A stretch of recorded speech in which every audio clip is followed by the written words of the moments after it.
Кийинки баскыч, кийинки кадам бизде демек сунуш презентация жасоо, сунуш менен тааныштыруу. Бул боюнча мына бул видеодо дагы кыскача көрсөтүп кеткен, телефон аркылуу кыскача 5-6 мүнөт сунуш жасап кызыктырып көрүү, анын видеону сатуу жөнүндө айтып кеткен. Ошол видеону да көрүп үйрөнүп алсаңыз болот экен.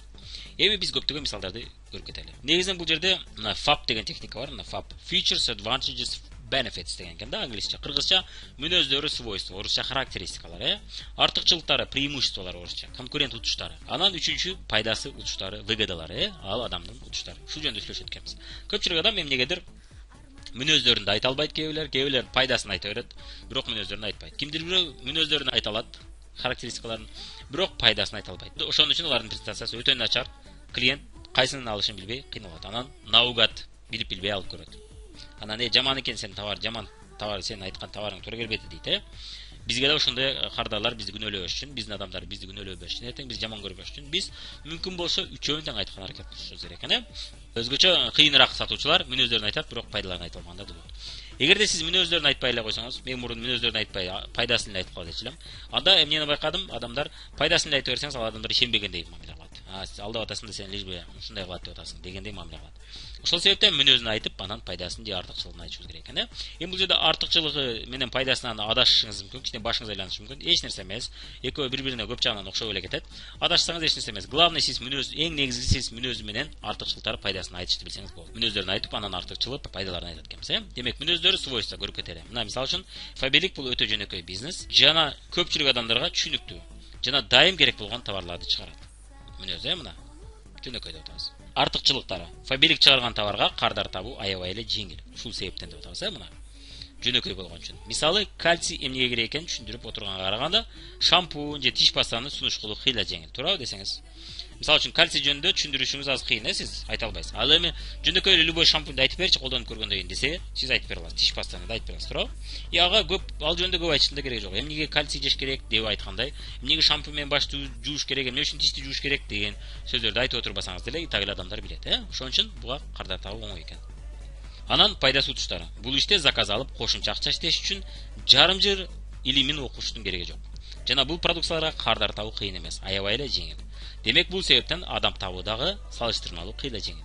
Аларды группаңызда кармап калуу дагы жеңил. Эгерде кыйын болсо, анда адамдар колуман келбейт экен деп кетип кала берет, Бирок бул продукцияларга адамдарды кызыктыруу оңой болгон үчүн, жана баалары кыйла доступный болгон үчүн, адамдарды кармап калуу оңой экен, жана адамдарды бул жерде ушул бизнеске кызыктыруу жеңил экен, жана аларды кармап калуу оңой болот экен.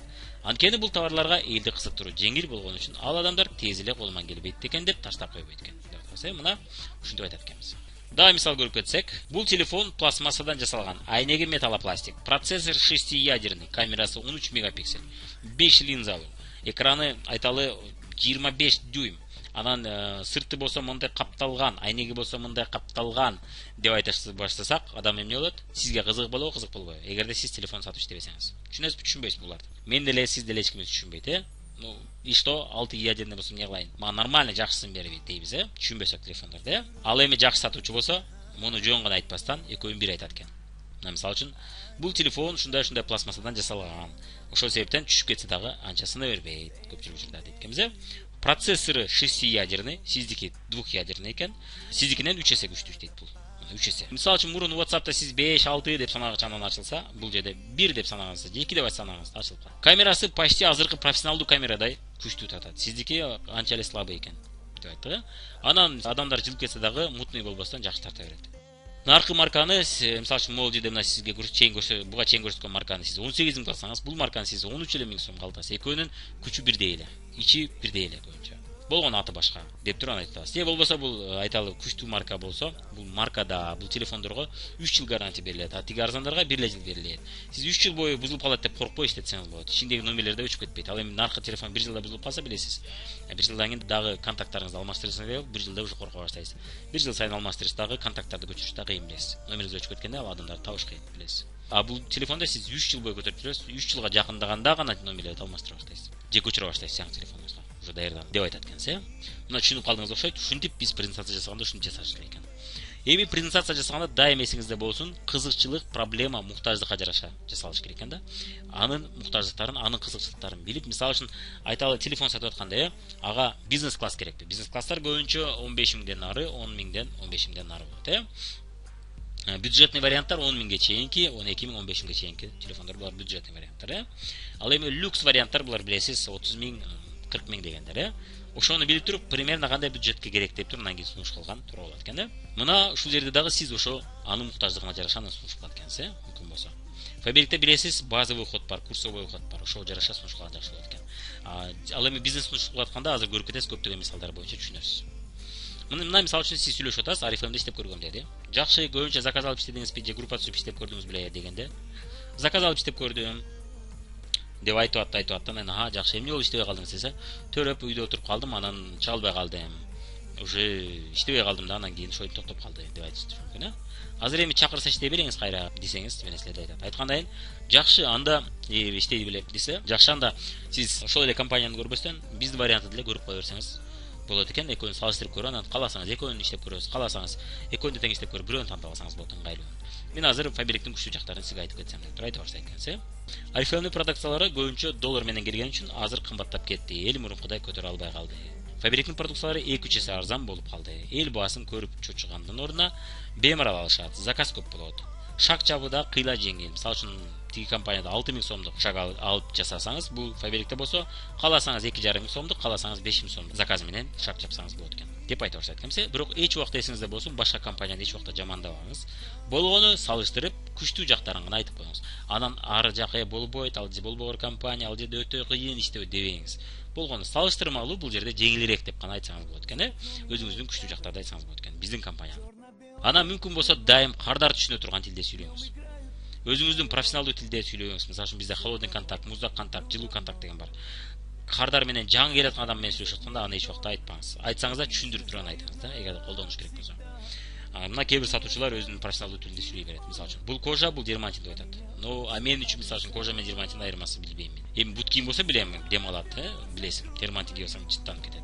Ал эми мисалы үчүн мен сумка алып атсам, мага баары бир эмес, кожа же дермантинби билбеген үчүн. Мисалы үчүн, бир убактада мен ошо кожа дермантин сумкасын тандап атканда экөөнү карасам, кожа алып көрдүм, кырылып кетти да бир жылда.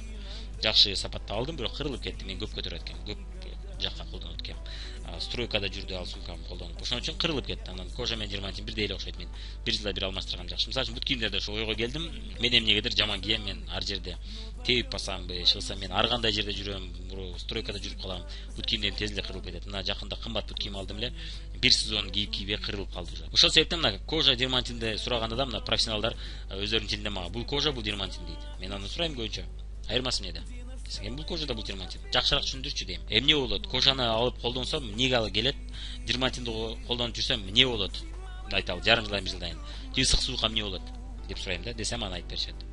Ошондой тилде сүйлөйбүз. Мүмкүн болсо, кардар же сиз сүйлөшүп аткан адам сизди пытат этип, кайра сурап атып түшүнгөн аракет кылбаса, сиз өзүңүз жөнөкөй тилде тупой адамга түшүндүргөндөй кылып түшүндүрүңүз. Тупой дегенде ал адам тупой эмес. Мен тупой эмес, мисалы үчүн кожа дермантин. Мен кожа дермантин темасында чындап эле тупоймун. Мен кожа дермантин сатпайм. Ал эми ал адам 10 жыл бою саткан үчүн ага түшүнүктүү боло берет, ал өзүнүн көнүп калган тилинде сүйлөй берет мага. Ал мен түшүнбөйм. Мисалы үчүн дагы сатуу сабактары деген сонун сабакта мен түшүндүрүп кетем. Лазерный замок жөнүндө сонун мисал келтирип кетем. Ошол жерде көрсөңүз дагы жакшыраак түшүнөсүз. Мисалы үчүн бул жерде айтышыңыз мүмкүн, фабрикте бул диди крем да, бул тоналка. Бул тоналка эмес, ошон үчүн мындай кылбайт, тандай кылбайт деп айтышыңыз мүмкүн, же мындай кылбайт деп эле жөн. Бул диди крем да, ошон үчүн. Ошон үчүн сизге туура келбей калды да. Ну и что? Неге туура келбей калды? Түшүндүрбөйсүңбү деген суроо келет.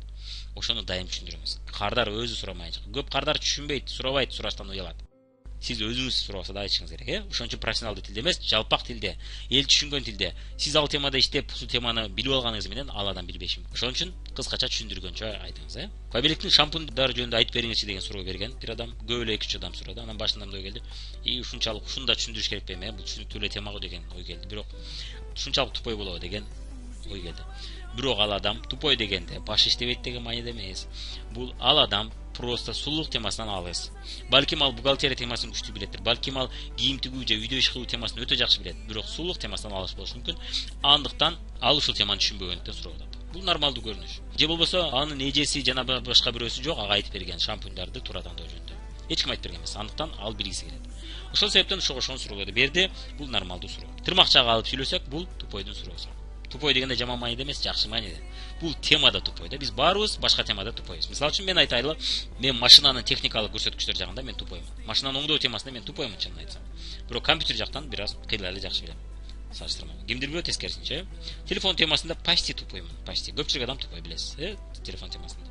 Сиз дагы ошондой мамиле кылып, адамдарга тырмакчада жакшы мааниде тупой катары кабыл алыңыз да. Тупойго түшүндүргөндө сиз жөнөкөй тил менен ар бир нерсени түшүндүрүп айтышыңыз керек экен. Мүмкүн болсо, сиз үчүн оңой эле болгон нерсе башкалар үчүн түшүнүксүз. Ошон үчүн түшүндүрүп айтышыңыз керек экен, Мүмкүн болсо сиз жасап аткан презентацияны тупой адамды түшүнүш керек экен да. Өзүңүздүн профессионал бул кожада, бул дермантинде деп ар бирин түшүндүрүп кетет. Мисалы үчүн кожа мага түшүндүрдү, анан сурай берсем аны түшүндүрдү. Кожа ысык суукта жарылабы, жарылбайбы десем, жок жарылбайт деди. Дермантин десем, жарылат деди.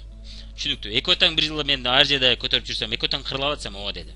Бирок кырылбай турган кожа бар, алар 3000 деди. А бул кожалар 1200 сом сумка деди. Кичинекей жана барсеткалар деди да. Анан түшүнүп, дедим. А дермантин 700-800 сом. Ладно, дермантинди бир колдонуп көрөм дедим. Была не была дедим. Мен бут кийимдерди дагы алып жүрүп түшүндүм, мен жана кымбат бут кийимдерди мындайын албайм деп чечтим. Анткени кымбат алсам деле, жөнөкөйүнө орточо кожаны алсам деле баары бир жылда кырылып калат экен. Ошон үчүн жыл сайын алмаштырган оң экен деп түшүндүм да. Мына көрдүңүз, мына сиз дагы ушундай жакшы түшүндүрө билгениңиз. Мен эми сатуучу болгон үчүн өзүм суроолорду сурап атып анан кийин түшүнөм өзүмдүн муктаждыгым, өзүмдүн ситуациямды билип. Ал эми сиздин учуруңузда адамдар андай эмес, көпчүлүк адам андай эмес. Биз менен сиз ошол ишти жасашыбыз керек. Анын табитин, вкусун, анын кайсы жерде жүрөт, кантип иштейт, кандай шартта иштейт, ошону билип, анан ошого жараша сунуш жасашыбыз керек экен. Ошого жараша график түзүп беришибиз керек экен.